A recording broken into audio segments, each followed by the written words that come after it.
Assalamu alaikum wa rahmatullahi wa barakatuh. In the name of Allah, the most gracious, the most merciful. Hello and welcome to a new episode of teaching English on Dروس Super Goal 4. Before we start, on your behalf, I would like to welcome Mr. Fawaz Al-Aqil, the interpreter to the sign language. Let's start our class today by reviewing the objectives, what we are planning to achieve at the end of this class, inshallah. By the end of the class, students will be able to differentiate between offers and requests. Students will be able to respond to offers and requests politely. Also, students will be able to be familiar with different ways of making requests. Now, we are starting a new unit, that is Unit 6. Could you do me a favor? That is also a new unit which is also considered in the title here as a request. We usually use it when we want a help or when we want somebody to give us or to do us a favor or to do us a kind of help. So here, if you want to ask somebody to help you, you can use this question, could you do me a favor? And that is the title of this unit. In this unit, we're going to use or to study how to make and respond to requests. When somebody says to you, could you help me? Could you do me a favor? Could you give me this and that? How to respond to him or to her. Also, you'll learn how to make and respond to offers. You will learn how to give and take phone messages, how to answer the phone, and to report a message. Also, how to use the expression will, an expression with will. So here, this is the unit we're going to study. Could you do me a favor? And these are the first two sections, listen and discuss, and pair work that we are planning to study in our class today. We start with the first section, listen and discuss. Look at this one here. We have a family gathering, as you can see here. We need to answer this question. What is the same and what is different between his family, this family gathering and the gatherings your family normally has? You need to look at this picture, and you need to look at the pictures also on your book, page 48 and 49, and you need to think about the differences between these pictures, which indicate the family gathering and the gathering that your family usually have. Okay, so we have different people. They are in a gathering, as you can see here, and they look happy. We will learn why they look so and what are the conversations that took place in that family gathering. Okay, we start with the first one here. Look at these two guys here and the other guy. What do you think they are saying? They are asking for something, or they are offering something, or they are requesting for something. What do you think? Yes, that's good. These two guys want to take a picture, and they want the other guy to help them taking this picture. So they can ask politely in this way. The first one here is asking, could you take a photo of us? This guy here is agreeing or offering help, saying sure. So here is the conversation. Again, could you take a photo of us? The guy answers sure. And here, what do you think they are talking about here? The first one is asking, could you lower your voice? They're talking and their voice are noisy. Their voice is noisy, so he is asking them to lower their voice to speak quietly. They say, no problem. Another conversation here, would you get me some more coffee? He's asking, or she's asking her son to give her coffee, and her son is answering also positively, saying certainly. That's a kind of agreeing to help or to give coffee. Also, you can see here this conversation. Everyone wants you to say something since it is your graduation. So he wants to deliver a speech or to say something, and he answers, thanks. Of course, I will say a few words. So he's agreeing to give a speech or to say something to people on his graduation. Look at him. He graduated. He finished maybe high school or he finished university, and he is celebrating, as you can see.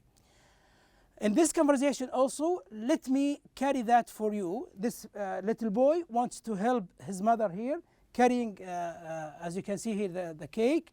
And she says, no, that's all right, thank you. Okay. Also, sometimes you need to reply politely for somebody who offers you a help. And here I will tell her, and I will get some napkins too. Now, let's read the conversation here. Will you tell Sarah to bring some snacks from the kitchen?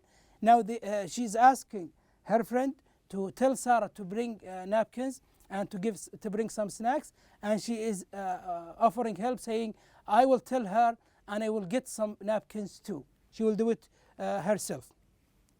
And here also another conversation from this section, listen and discuss. Excuse me, that's my glass. She took the glass of this guy, and he's saying, that's mine. Oh, I'm sorry. She is apologizing, saying, I'm sorry. She doesn't know that it belongs to him. He says also, that's okay. And here also we have another conversation. Can I borrow your cell phone? He wants to get the cell phone, maybe to make a call. I need to make a quick call. Okay, and she says, no problem. If she is accepting or agreeing, she says, okay, no problem, or certainly, or she may apologize and say, no, I can't, and so on. And now we move to the quick check here. We can check your ability to if you understood this conversation or not. In the first section here, section A, in the vocabulary, read the conversation, and you need to mark O for offers when people offer help. When people say something to help or to add, they are offering. But sometimes they request for something. They want to get something.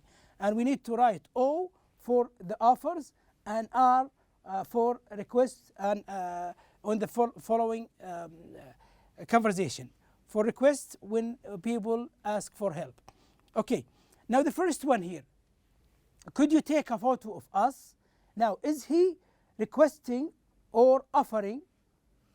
Here he's requesting. He wants a help. He wants the other guy to do them a favor. So that is a request. Number two, would you get me some more coffee? Is it a request here, or is it an offer? Does he want something as a request, or is he trying to give something to others? No, that is a request as well. Will you tell Sarah to bring some snacks from the kitchen? Now also this is a request. He wants or she wants her friend to tell Sarah to bring a snack and and also to bring, as you read in the conversation, napkins. So that is a request. Next one, everyone wants you to say something since it is your graduation. You can understand from this statement that the guy here is requesting for something. He wants him to deliver a speech or to give a speech, so it is R, which stands for request. Next one, could you lower your voice? If somebody annoys you by loud or noise voice, you can say, ask him politely like this, could you lower your voice? So that's a request. You want him to lower the voice, so we can add R as a request. Can I borrow your cell phone? Borrow means taking something from somebody and your intention to return it back. So he wants to get the cell phone, so it is a request as well. And here, let me carry that for you. Do you think that he is offering something or requesting for something? No, it's clear that he wants to help. So that is an offer, so we write O. Next, I'll tell her and I will get some napkins. Okay, is it a request or offer? That is an offer, as you can see here. And now we move to the second section, that is section B, comprehension, answer about the pictures. Okay, what does the boy with the camera want? If you still remember from the previous slide, he wants the boy to take a picture of him with his friend. Okay, the second conversation, what kind of drink would the old man like to have? When the old man asked the boy to bring him something, what was it? You still remember? that is a coffee. That is coffee. So you can say he'd like to have some coffee. And also in the third conversation, what does the girl ask Sarah to bring from the kitchen? What does she want her to bring? She wants her to bring some snacks from the kitchen. Number 4, what does the boy offer to do for the woman with the cake? He offers to carry the cake. So he wants to help her carrying the cake, but she says, oh, that's okay, I will carry it myself. Number 5, what do the boys with the video camera want? They want the boy to say something since it is his graduation. That means to deliver a speech and say his feelings about this graduation. And now we move to part 2, which is pair work. Okay. Imagine here, when we say imagine, that means you think about something which is not real. You are at the family gathering, make requests. Okay, like this one. Will you lend me your camera? For example, when you ask somebody to give you a camera, you can say, will you lend me your camera? If the one wants to give it to you, there are many different ways to accept, like saying sure, okay, I'll give it to you. You can say also certainly. This is also one of the ways to accept. Or you can refuse, saying sorry, I can't. Okay. Also, you need to imagine something else. You can imagine that you are at the family gathering and you are offered to do things. I'll get some more snacks. Thanks. When you say to somebody that you're going to give or to provide him with some snacks, he can say thanks. And now we move to an exercise from your workbook, page 111. Okay, look at the photos. You can see some photos here. Complete the conversations with the expressions in the box. Okay, look at the expressions here. I'll tell her. The other one here, could you lower your voice? The third one here, can I borrow your cell phone? Let me help you carry that. Of course, okay, that is one sentence actually. Of course, I will say a few words. Could you take a photo for me? Now let's look at the picture here and let's find out which one of these statements or these requests and offers is suitable here. Sure. Now look at the guys here. They are speaking very loudly or they are screaming. So the other one here is telling them to keep quiet, and they can say here, could you lower your voices? Okay, and the answer can be sure. Okay, that you are accepting to lower your voice, so you say sure. Another example here with the same phrases as we said. Look at the picture here. Okay, we can say, could you take a photo of me? Sure. Okay, so that somebody is asking somebody else to take a photo of him or her, and if they accept, they can say sure.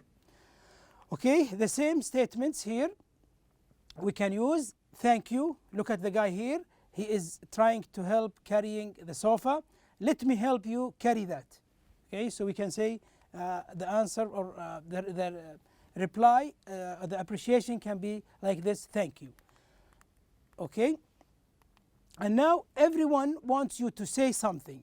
Okay, his graduation day and he wants to say something, and he can reply, of course, I will say a few words. Okay, and now we move to the last part of our class today, that is about the irregular verbs. We start from verb number 21. You can find these verbs on page 83. There will be 54 verbs. They are very important for you if you want to use or to write and speak with good grammar. Okay, we start with the first one, lend. Okay, to give something to somebody else. Okay, in intention to return it back. And we can use the verb lend here. And in the past, we can use it as lent. We change the D into T. And also in the past participle can be used in the same. Lent, we can say in the past, and lent in the past participle. How can we use it in 3 different sentences? We can say, will you lend me some money? Now here, this is a request, And you know that after the modal verb will, we have to use the base form of the verb, which is lend. So here, will you lend me some money? That's the question. In the past, we can say he lent him some money. Okay, that is in the past. And in the past participle, we can say he has lent him some money. We're talking about the action, and we don't care about the time. That is, the thing happened. Number 22, lose. Okay, the past of lose is lost, and the past participle is lost. My team loses the match. Okay, when the team is not doing well and loses matches, we can use it in the present simple like this. My team loses the match. Also in the past, we can use it like lost. My team lost the match. That has happened before. And if the match is already finished and you are talking about the result, you can say my team has lost the match. And number 23, we can use the verb make here. In the past, we use it as made, and in the past participle, we can use it also as made. Jonas Hanway makes umbrellas popular. That we're going to study later on in Unit 7 about who made the umbrellas popular. We can say here, Jonas Hanway makes umbrellas popular. So make here represent the present. Okay. In the past, we can say Jonas Hanway made the umbrella popular. That is before, in the past. And we're talking about the action which is done already. We can say Jonas Hanway has made umbrellas popular. Number 24, mean. We can say meant in the past, and the past participle is meant. There is a reading passage that we're going to read, inshallah. It's under the title "Age Means Nothing." So you don't have to be in a particular age to do something in particular. So age means nothing. If you use it in the past, you can say age meant nothing, and also you can say age has meant nothing to him. That means he doesn't care about how old he is or how old she is. And the last verb of today is number 25, meet. The past of meet is met, and the past participle is met as well. He meets his friend at 7. Maybe every day, every weekend, maybe, but that happens regularly. So we can say he meets his friend. In the past, we can say he met his friend at 7 o'clock. We talk about yesterday, a week ago, last month, and so on. So we use it in the past. He met. And in the past participle, when the action is done, we can say he has met his friend. We don't care about time in this case. And that is the last part of our class today. Thank you for watching, and see you inshallah in our next episode. Goodbye.